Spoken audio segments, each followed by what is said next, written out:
Acara hari ini sangat istimewa karena acara gelar bicara hari ini sekaligus juga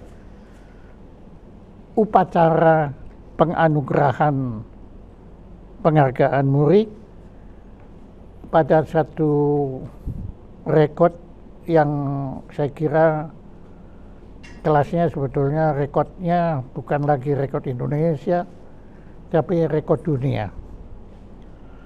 Karena untuk pertama kali di dunia, saya kira, kalau ada yang mau menyanggah silakan, ya. Tetapi berdasar pengamatan kami belum ada rekod seperti ini, yaitu suatu lembaga konsultan politik yang pada tahun ini itu telah membuktikan secara tidak terbantahkan bahwa 5 kali pemilihan presiden 2014, 2004 dulu. 2004, kemudian 2009, 2014, 19 dan 24. Angkanya 444 itu. Iya. Jadi agak berbeda dengan paham Chinese. Yaitu 4 itu kan angka sial. Nah, tapi Anda membuktikan 4 itu angka yang luar biasa tidak sial, ya, karena 4 kali itu Anda menjadi konsultan politik yang memenangkan. Ya, kalau jadi konsultan politik semua orang bisa. Tapi kalau memenangkan itu urusan lain lagi. Nah, Pak Denny J.A. Yep. Pak Dr. Denny J.A. dan menurut saya sebetulnya Anda profesor juga sudah, ya. Adanya ya, saya maka nyebutnya Anda adalah Profesor Denny J.A. Bisa Anda kisahkan, kok bisa sampai Anda 5 kali menjadi konsultan yang memenangkan Pilpres ini? Iya. Bagaimana? Apakah pada awalnya Anda sudah menduga kalau Anda gagal? Jadi saya punya ilmu simsalabim yang memudahkan mencapai satu pencapaian yang mustahil tanpa ilmu itu, ya. Ilmu simsalabim itu yaitu voting behaviors. Ilmu memahami perilaku pemilih dengan data, sehingga kita tahu bagaimana the heart and the mind dari 204 juta pemilih misalnya hanya melalui sampel 1.200 saja. Sehingga melampaui yang lain, sejak awal saya sudah tahu ini. Bagaimanakah ini pertarungan para capres ini, siapa yang kuat, siapa yang lemah, di titik mana kuatnya, titik mana yang lemahnya, bagaimana membuat calon yang tadinya kuat menjadi lemah dan yang lemah menjadi kuat, karena ada ilmunya itu. Ada dengan sendirinya, dengan memiliki ilmu simsalabim itu, ditambah ya. Saya sih nggak setuju Istilah aja itu. Ya, oke. Ditambah militansi seorang aktivis dan juga renungan seorang penyair, digabung jadi satu. Ketajaman kita dalam membaca peta dan juga dalam memilih dan siapa calon yang bisa kita pada dampingi kehendak untuk yang maha menang. kuasa ada juga. Ya, itu kita meyakini ada vibrasi semesta yang bekerja ini, ya. Jadi kombinasi banyak hal itu, jika tidak mustahil itu. 5 kali menang Pilpres, 1 kali Pilpres itu 5 tahun, berarti ini kerja 25 tahun.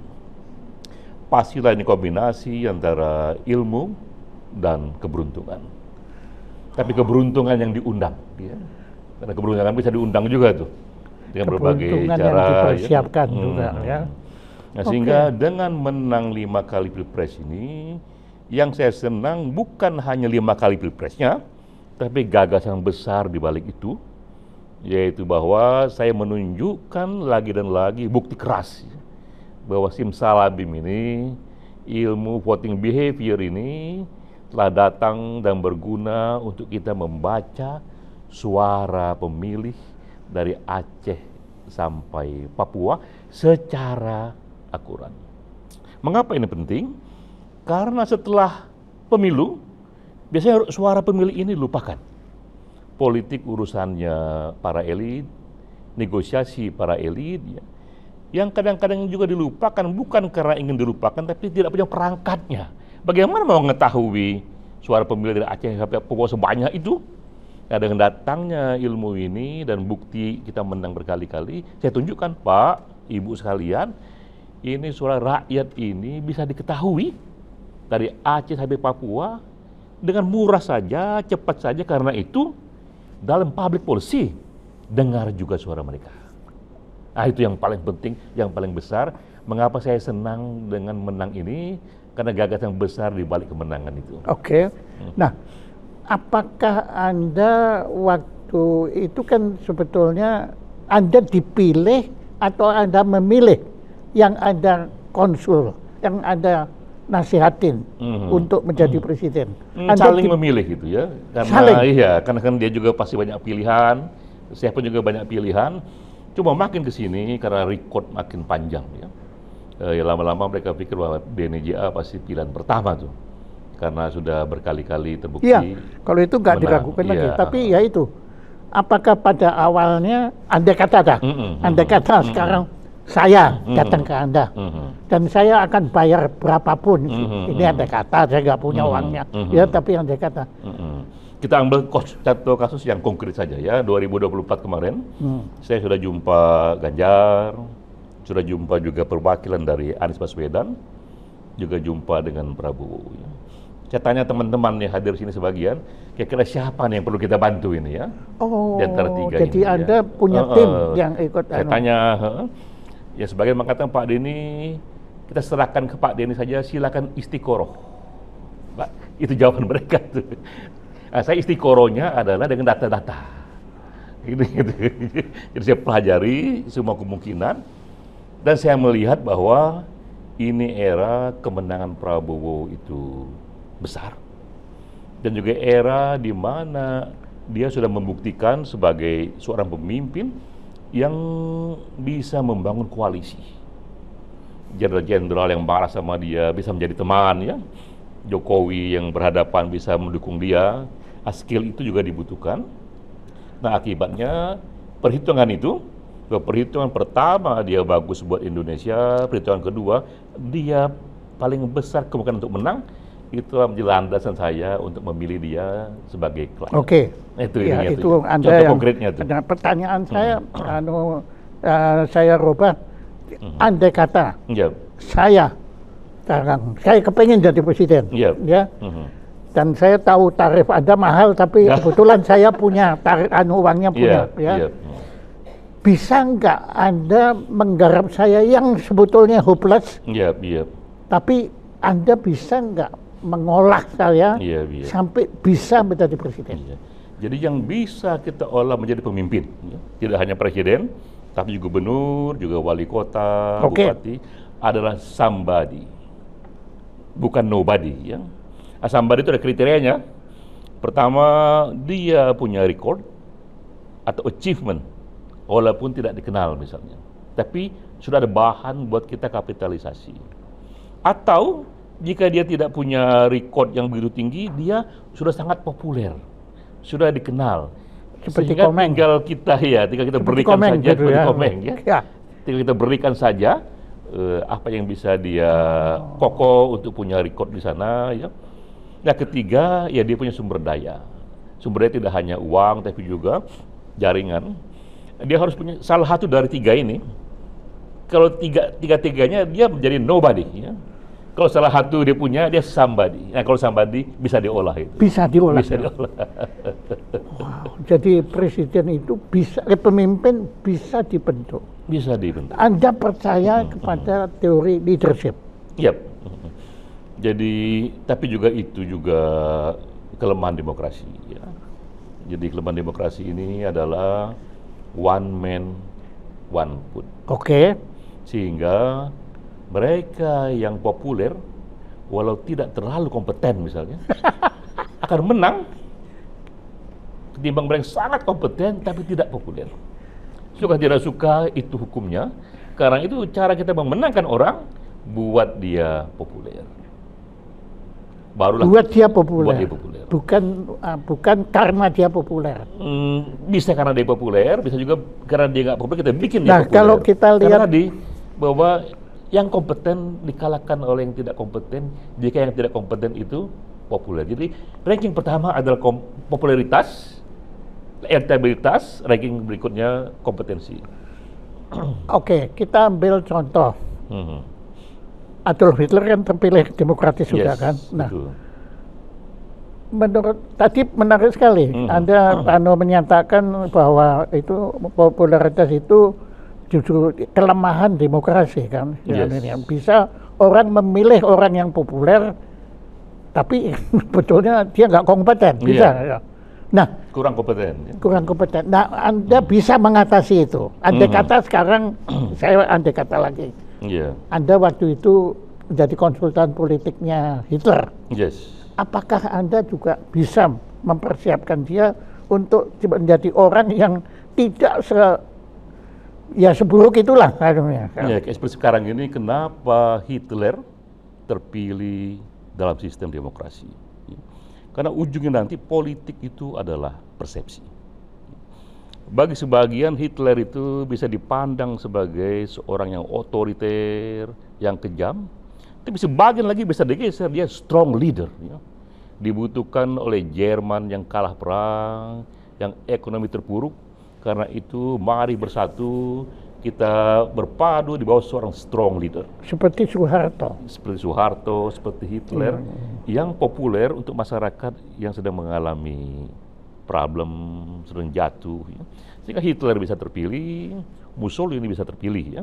Tapi sekali lagi, demokrasi pun dia tidak bisa membiarkan pemimpin otoriter terlalu lama, karena kebutuhan masyarakat pada kebebasan, kebutuhan pada kesetaraan itu cukup tinggi akibat middle class-nya juga sudah tumbuh. Ya. Karena saya katakan ya, bahwa di negara yang sudah mulai tumbuh sebagai demokrasi, Superman sudah mati. Tidak ada yang terlalu bisa berkuasa, otoriter menguasai semuanya. Dia bisa otoriter, pasti tidak lama saja. Jadi karena Superman dibunuh oleh demokrasi. Superman dibunuh oleh demokrasi. Karena jadi ini, tidak ada orang yang terlalu hebat betul. Menarik kalau Nietzsche dengar ini menarik juga. Dia pasti dia ngamuk ini.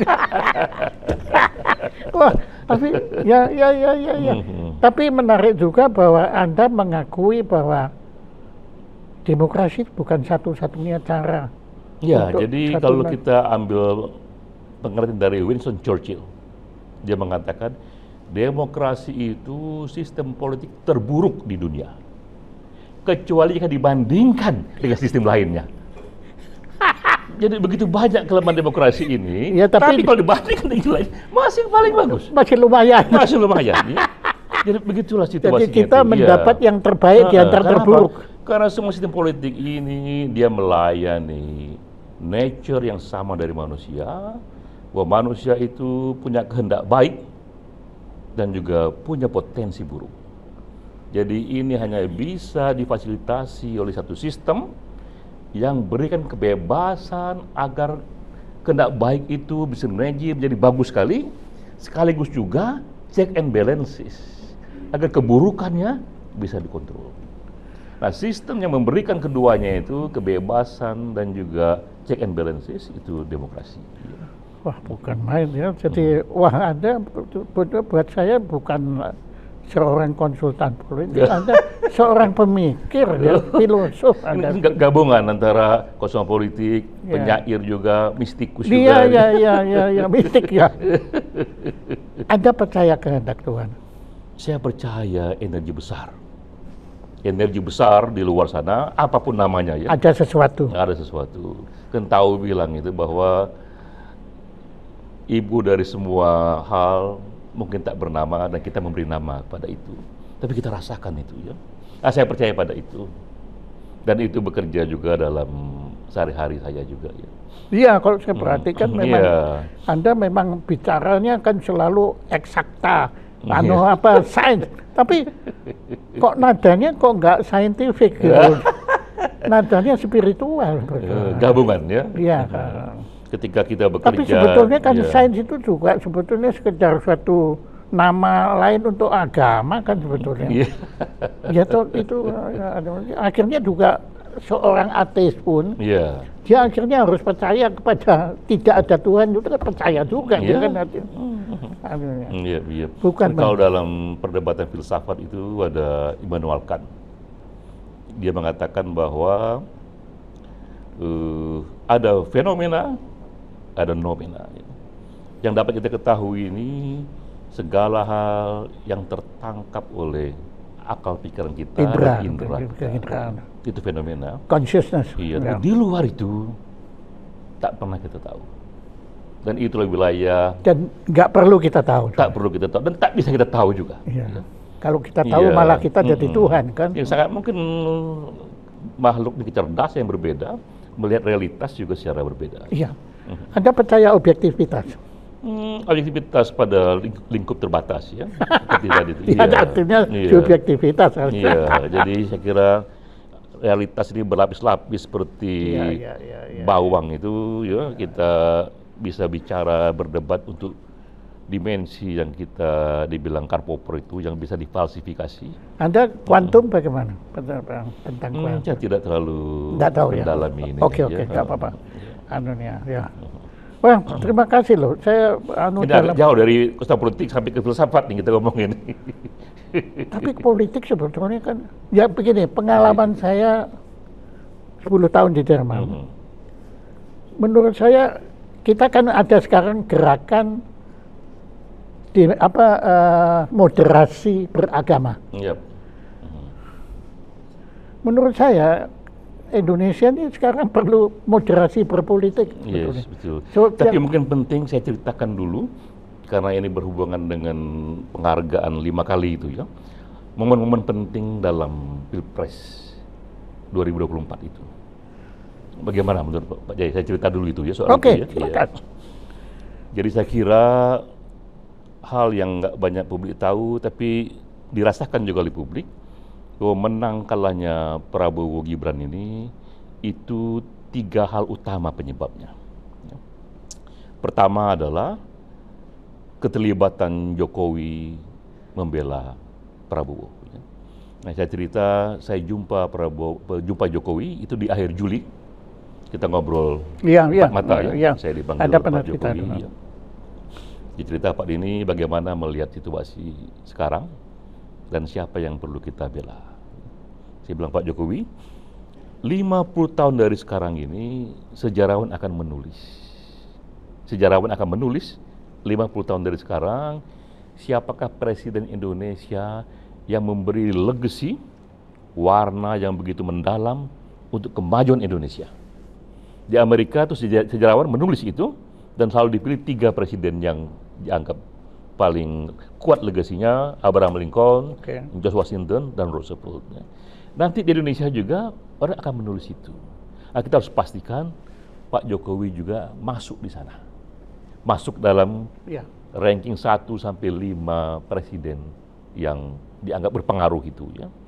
Tapi untuk sampai di sana harus ada legacy yang kuat sekali yang Pak Jokowi sumbangkan. Nah, bayangan saya sekarang ini legacy itu memindahkan ibu kota, IKN itu, dan juga hilirisasi yang dia mulai kerjakan juga, dan digitalisasi pemerintahan. Ya. Tapi itu membutuhkan waktu untuk tuntas, 20 tahun, 25 tahun melampaui periode presiden. Sehingga mau tidak mau, karena Pak Jokowi sudah melangkah tapi belum tuntas, Pak Jokowi justru harus ikut cawe-cawe secara yang dibenarkan ya, agar the next presiden itu bisa melanjutkan legacy yang Pak Jokowi mulai. Nah, karena itu kita harus mulai memilih siapa yang harus didukung. Nah, saya bilang tiga kriteria yang harus kita pertimbangkan. Pertama, capres itu harus memberikan kepada Pak Jokowi satu ruang yang legasi Pak Jokowi itu ia bersedia melanjutkannya itu. Kedua juga, ia juga potensi menangnya harus besar. Ketiga juga, dia pun memberi ruang pada Jokowi untuk juga ikut mewarnai kampanye dan lain sebagainya itu. Nah, dari tiga itu, Prabowo orangnya. Nah, saya katakan itu secara rasional, tentu juga Pak Jokowi mendengar dari banyak pandangan lain ya. Nah, sehingga ketika Jokowi memutuskan mendukung Prabowo secara bertahap, itu penentu kemenangan yang dahsyat sekali. Penentu kemenangan Prabowo? Prabowo, ya, itu satu ya. Kedua, momen yang penting juga adalah saya jumpa dengan Prabowo. Itu ketika dia harus memutuskan siapa cawapres yang harus dia pilih. Banyak sekali ketum-ketum partai yang bisa dipilih itu, dan di kepala Prabowo sudah ada dia pengen Gibran. Oh, itu insting dari politik dia ya. Nah, saya bulan Agustus bersama teman-teman LSI di sini, kita sudah buat surveinya. Itu jauh hari sebelum MK putuskan Gibran bisa itu ya. MK itu putuskannya bulan Oktober. Ini bulan Agustus kita publikasi bahwa ternyata Prabowo Gibran itu bisa menang. Jadi saya bilang, Pak, insting Bapak untuk pilih Gibran itu sudah benar, Pak, karena ini datanya. Dan ini menangnya akan bisa besar sekali karena tiga hal. Gibran akan membawa suara orang yang puas pada Jokowi. Yang puas pada Jokowi saat itu 80%. Banyak sekali. Kedua, Gibran 80%. Itu approval rating yang hebat sekali, karena di saat yang sama, Joe Biden itu di Amerika hanya 40%. Orang puas pada Joe Biden ya, Jokowi 80%. Sesuatu di Jokowi itu yang hebat sekali itu ya. Dan kedua juga, Gibran membawa suara kalangan milenial, usia-usia 50 tahun ke bawah itu, yang jumlahnya juga 50%. Dan hanya Gibran wakil milenial di sana. Nah, ketiga juga Gibran itu dia bisa membelah Jawa Tengah. Jawa Tengah itu suaranya Ganjar, PDIP, dan waktu itu Ganjar menjadi kompetitor paling tinggi bagi Prabowo. Jika dia dibelah oleh Gibran, keunggulan Prabowo akan tinggi sekali. Wow. Nah, dipilihnya Gibran dengan data yang kita sodorkan itu menjadi penentu kedua kemenangan Prabowo. Nah, yang ketiga yang perlu saya katakan juga, di bulan Desember dukungan Prabowo itu mandek dia. 43%, 41, 45, dia menang tapi nggak bisa satu putaran. Sementara kalau dua putaran, ini politik gunjang-ganjing. Karena saat itu kritik kepada Jokowi sudah begitu kerasnya ya. Nah, saya bilang kepada Pak Jokowi, Pak, ini kalau dua putaran, ini Bapak akan dikritik keras sekali, mungkin kasar sekali, karena orang tahu tumpuan Prabowo dan Gibran itu adalah Pak Jokowi juga. Kalau Pak Jokowi tidak populer, jatuh popularitasnya, Prabowo Gibran jatuh juga. Dia naik juga. Karena itu, upayakan menang satu putaran saja. Jika dua putaran berisiko. Jadi satu putaran itu menjadi sasaran? Sasaran. Kalau tidak, situasi politik juga akan luar biasa resahnya. Kan orang masih punya harapan untuk mengalahkan Jokowi, mengalahkan Prabowo, mengalahkan Gibran. Ya. Tapi gimana caranya? Nah, ini peran saya selaku usaha politik, saya punya data. Dia bilang, Pak, ini data pemilih yang penghasilannya 2 juta ke bawah. Itu di Indonesia populasinya 45%. Jadi mereka yang penghasil 2 juta ke bawah itu, Pak Jaya, itu 45% jumlahnya. Banyak sekali ya. Nah, saat itu mereka yang mendukung Prabowo dari yang 2 juta penghasilan ini baru 47%. Terlalu kecil, dia harus dibuat mendukung Prabowo 60% dari segmen ini. Baru Prabowo bisa menang satu putaran. Jika tidak, susah. Tapi gimana caranya? Waktu nggak banyak lagi. Nah, saya katakan nggak lain adalah kita kerja door to door ke rumah-rumah itu. Dan itu nggak perlu ke seluruh provinsi, karena di provinsi lain Prabowo sudah menang. Di Jawa ini yang paling banyak, dan itu yang paling kurang menangnya, terutama di Jawa Tengah. Nah, LSI sendiri, dan JA ya sama teman-teman sini, kita di bulan Desember Januari itu menggerakkan door to door di 28 kabupaten, banyak sekali itu ya. Ke rumah-rumah. Itu berapa orang Anda gerakkan? Lebih dari 10.000. Ya. Nah, itu peran kosong politik. Jadi di saya itu ada dua peran. Pertama, peran lembaga survei yang harus akurat. Nggak penting siapa yang menang, siapa yang kalah, yang penting dia akurat, karena dia perlu memberikan data. Lalu peran konsultan politik yang gunakan data ini untuk mengubah dukungan pemilih. Dari yang tadinya hanya 47% di segmen ini, naik dia menjadi 55, 60. Nah, itulah awal menang. Jadi ilmunya ada ya, mempengaruhi opini publik itu ada ya. Karena menurut Anda itu ilmu atau seni? Itu gabungan ilmu dan seni. Ya. Itu voting behavior. Kenapa dia menjadi ilmu? Karena bisa diprediksi. Kenapa dia menjadi seni? Karena kemungkinan manusia berespon juga nggak berhingga juga. Membentuk itu. Jadi gabungan kedua itu. Hebat. Nah, jadilah itu gerakan akhirnya bisa memenangkan Jokowi. Terima kasih sekali ya, Anda sudah berkisah ini. Yang sebetulnya memang saya sudah curiga bahwa Anda ini sebetulnya pembentuk opini, bukan peneliti opini lagi. Dua-duanya. Karena gini, karena kita tak bisa membentuk opini sebelum kita tahu bagaimana realitas opini itu. Iya, Nah, ya, ada. Silakan jangan.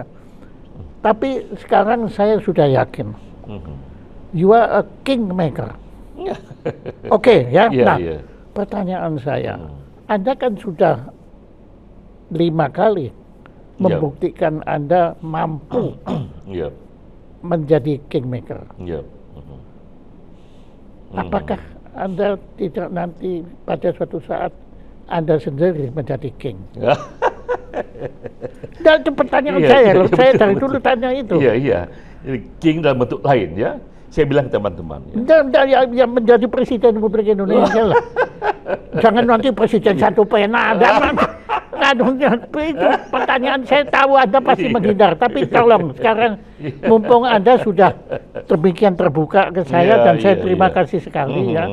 Karena ini tidak semua orang bisa memahami apa yang Anda utarakan. Anda bisa dianggap itu ya seperti orang bisa propagandis yang lain-lain itu kan. Nah, tapi itu loh pertanyaan saya. Kalau motif tertinggi dari saya, ini cerita dulu ini aja ya, adalah bagaimana ikut memberi warna masyarakat. Iya. Tapi nanti kemana ujungnya? Apakah ujungnya itu menjadi king atau queen? Jadi tidak tertutup. Itu mengalir saja. Ya. Insya Allah. Kalau saya melihat saya tahu pro kontra terhadapnya dan orang yang iri kepada kan banyak sekali kan. Ya tapi tidak apa-apa jangankan Anda, Nabi juga diirikan. Dan Anda masih untung, Anda belum disalib kan? Yesus disalib dulu. Padahal dia bukan konsultan politik. Kedua hal lain yang penting juga saya mau katakan juga, kenapa membantu Jokowi dan membantu Prabowo itu hal yang juga bagi saya sekarang ini hal yang penting. Karena saya melihat dua tokoh ini potensial menjadi duit tunggal Indonesia berikutnya. Karena dulu itu kan duit tunggal tapi saya nggak mau, saya nggak mau dialihkan dari anunya saya justru mau yang ini. Jadi Anda mengatakan bahwa tetap terbuka kemungkinan itu. Iya, saya merasa alam punya rencana. Saya tak pernah tahu bisa baca apa. Yang saya tahu, ya Tuhan datangkanlah itu kekuatan itu untuk ikut memberi warna. Bahkan saya kan pernah menjadi cahaya bagi lingkungan itu. Nur. Nanti jadi seperti apa bentuknya? Itu kita serahkan pada ribuan variabel ini. Tapi saya satu variabel. Gini, saya juga pernah melihat kan, Anda kan akurat sekali. Yang ini pun 0,07% jaraknya. Kita tahu kan biaya pemilu ini tinggi sekali. Dan Anda tahu kan, kalau Anda yang melakukan, Anda bisa lebih murah dan bisa lebih cepat. Akurasinya terjamin. Akurasi KPU juga kan kita nggak tahu kan, dia nggak punya bandingan. Tapi saya yakin kalau Anda melakukan itu, Anda mau nggak? Mau apa? Menyelenggarakan sebelum Anda jadi presiden, menyelenggarakan pilpres.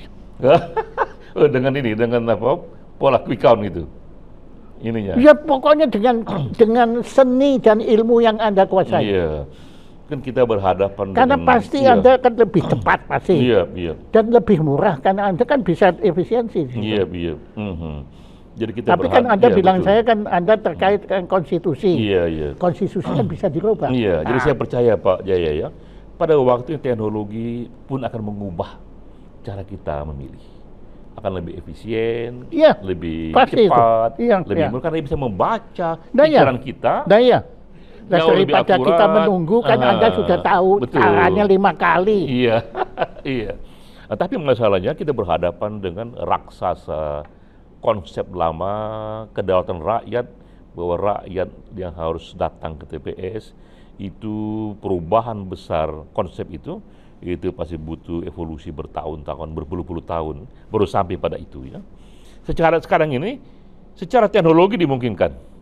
Tapi banyak sekali kita melihat apa yang mungkin secara teknologi, belum mungkin secara sosial, belum mungkin secara politik, karena konvensi besar yang sudah berdarah daging mengakar. Tapi kan bukan bertahun. mustahil kan. Ya. Jadi Ya, orang sudah mulai berpikir mengenai voting digital misalnya. ini lebih kan cepat lagi, pinternya Anda beranu aja, Anda tetap menghindar. Tapi I respect you. Ya. Ya, I admire you, dan terlepas apakah yang Anda lakukan itu Daniel, tapi apa sih sebetulnya kode etik itu kan susah ya. Ini profesi. Ya, nah ya profesi kan. Kuasa politik ini sudah menjadi asosiasi dunia. Semua negara demokrasi itu suka tidak suka ia memerlukan opini publik. Sehingga akhirnya lahirlah lembaga-lembaga untuk dan membaca opini publik itu kan suara publik. Suara publik. Iya. Sehingga lahirlah satu ilmu, satu lembaga yang membaca opini publik dan kemudian juga mengubah opini publik. Begini Pak, waktu kita yang terbatas, ya. Apa pertanyaan yang belum saya ajukan, tapi menurut Anda penting untuk sebetulnya diketahui oleh kita semua sebagai bangsa Indonesia dalam menyambut masa depan yang lebih baik? Apa? Nah, kita ini akan menjadi bangsa yang besar, dan itu sudah diprediksi oleh IMF, oleh World Bank di tahun 2045. 2045 itu nanti itu terjadi pergeseran pusat dunia dari dunia barat ke Asia. Karena tahun 2045 itu nanti 4 negara terbesar, nomor 1 adalah Cina, 2 India, ketiga Amerika Serikat, keempat Indonesia. Amerikanya masih ada ya? Masih ada, nomor 3. 3 dari 4 negara terbesar secara ekonomi, terkuat secara ekonomi di dunia, itu 3-tiganya ada di Asia. Nah, Indonesia nomor 3. Nomor 4-nya, itu adalah satu isu besar sama besarnya zaman dulu itu ketika Bung Karno dan Bung Hatta mengantar kita ke kemerdekaan. Sekarang kita perlu diantar juga menuju 2045 itu menjadi negara keempat terbesar di dunia. Karena itu memang kita butuhkan satu rencana grand design yang hanya tinggal 20 tahun lagi. Dan itulah yang saya kemudian membuat satu usulan. Ini mesti dikawal oleh itu kekuasaan yang sistematik berencana ke sana selama 20 tahun. Karena akan bahaya sekali jika setiap ganti presiden, ganti kebijakan. Kayak ini misalnya, Jokowi bikin IKN. Anies katakan jika saya menang, dia patahkan IKN itu. Tetap di Jakarta ya. Berarti ini kebijakan setiap 5 tahun berubah-ubah, nggak bisa dia menjadi satu skenario makro 20 tahun itu. Nah, karena itu kita mengusulkan bahwa perlu ada satu koalisi kekuasaan partai selama 20 tahun menjaga legacy ini. Dan itu bisa dimulai oleh penguasa sekarang ini. Nah, karena itu kenapa saya bilang Jokowi sama Prabowo dia penting, karena dia sedang ada di tampuk kekuasaan dan dia punya kehendak untuk mengawal 20 tahun ini di momen yang historik ini. Dan partai yang paling mungkin ikut di sana, partai yang paling besar yang menang yaitu Golkar dan Gerindra. Jadi isu berikut itu Pak Jaya Sepranraya ketika selesai Pilpres, isu berikutnya adalah kita sedang menuju Indonesia besar. di 2045 ini, di mana kita akan menjadi negara keempat terbesar di dunia dan pusat dunia pindah dari barat ke Asia. Iya. Nah, itu isu besarnya itu. Ya, meskipun 2045 saya belum tentu masih hidup ya. Tetapi saya mengerti betul dan saya paham. Iya, iya. Tapi di samping pernyataan Anda yang demikian meyakinkan itu, juga sekarang kita minta kepada Anda. Kalau Anda saya kira masih hidup itu. Nah, mudah-mudahan. Ya, tolong Anda kawal. Adalah tanggung jawab Anda. Kan terus terang Anda yang ngajarin mereka berdua kan. Betul. Ya, bahkan cawe-cawe Anda yang ngajarin. Nah, ini tolong Anda kawal. Kalau enggak, susah Pak. Kalau enggak, susah. Dan dengan kita membiarkan demokrasi ini tumbuh ya, sebenarnya ini sistem yang orang bilang self-correcting system. Bagaimanapun tetap ada unsur-unsur yang mengkritik ini, teman-teman yang mengkritisi ini ya. Seperti sekarang ini, civil society bergolak, protes. Itu hal yang positif ya, karena demokrasi harus mengalami evolusi, pematangan. Dia perlu input kritis dari kelompok-kelompok yang sadar ya. Belum kita tahu kalangan terpelajar ini memang efek elektoralnya tidak besar, tapi sisi kritisnya dalam rangka memperkaya evolusi demokrasi itu penting ya. Sehingga dengan sendirinya, tanpa dikawal siapapun, demokrasi itu sudah mengawal dirinya sendiri karena self-correcting system tadi itu ya. Karena tadi nggak ada Superman di demokrasi ini, siapapun yang mau jadi otoriter di era kayak seperti sekarang, dia akan dibunuh rame-rame oleh sistem ini ya. Ya, pasti dia tahu soal itu. Hitler nggak bisa lama, Mussolini nggak bisa lama. Ya, saya juga bilang ke teman-teman yang banyak bilang bagaimana dan nanti Prabowo kalau di otoriter gimana kita itu tidak bisa karena sistem ini sudah terlalu besar. Ya. Jadi sebetulnya kita seperti sarang lebah itu ya. Oh, ya. Mereka membentuk self correction. Keren itu. Kalau mereka rasa ketidakadilan yang terlalu besar digulung dia oleh masyarakat. Itu pasti itu. Dan nggak ada yang lebih kuat dari rasa keadilan masyarakat itu. Soviet pun jatuh, Pak Harto pun jatuh. Napoleon jatuh. Gitu. Ya. Jadi itu juga yang ada nonton film Napoleon? Ya, bagus. Mengapa Homo sapiens ini bisa bertahan? Ya. Karena mungkin semesta juga coba menitipkan rasa keadilan itu cukup kuat. Siapapun yang tidak adil, walaupun berkuasa, pada waktunya akan hancur dia. Berarti memang bisa kita bilang sunatullah ini. Tuhan ini menyelinap dalam rasa keadilan masyarakat itu. Ya, even Franco juga akhirnya juga lenyap kan? Ya, padahal waktu itu berkibar terus ya. Hebat. Maka adalah suatu kehormatan dan suatu kebanggaan bagi Museum Rekor Indonesia untuk menganugerahkan piagam penghargaan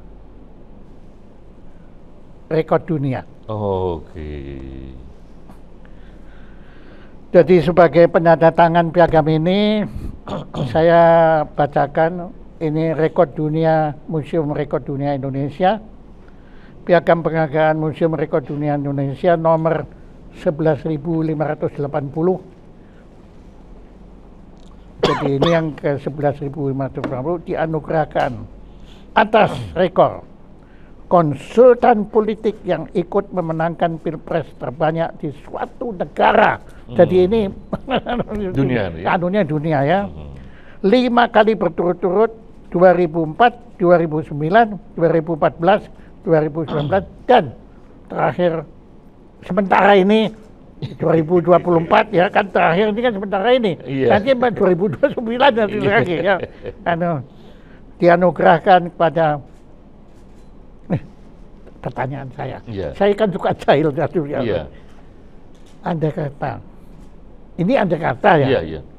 Pada 2029 ternyata yang presiden yang Anda bentuk ini itu mengingkari tugasnya. Apakah Anda akan diam atau Anda akan koreksi dia? Ya, saya sudah bilang ke semua orang juga bahwa saya seorang yang loyal. Tapi loyal di sini adalah loyal sebagai seorang teman yang benar, yang mendukung ketika dia benar dan menyapa ketika dia salah.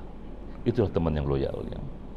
sama kita dengan siapapun juga begitu. Saya cinta padamu, justru karena cinta padamu itu, ketika kau benar saya dukung, ketika kau salah, saya sapa dan saya lawan gitu ya. Harus begitu sikapnya itu. Baru itu seorang yang loyal, seorang teman yang benar itu. Menurut saya Anda itu di dalam pewayangan adalah Sri Krishna.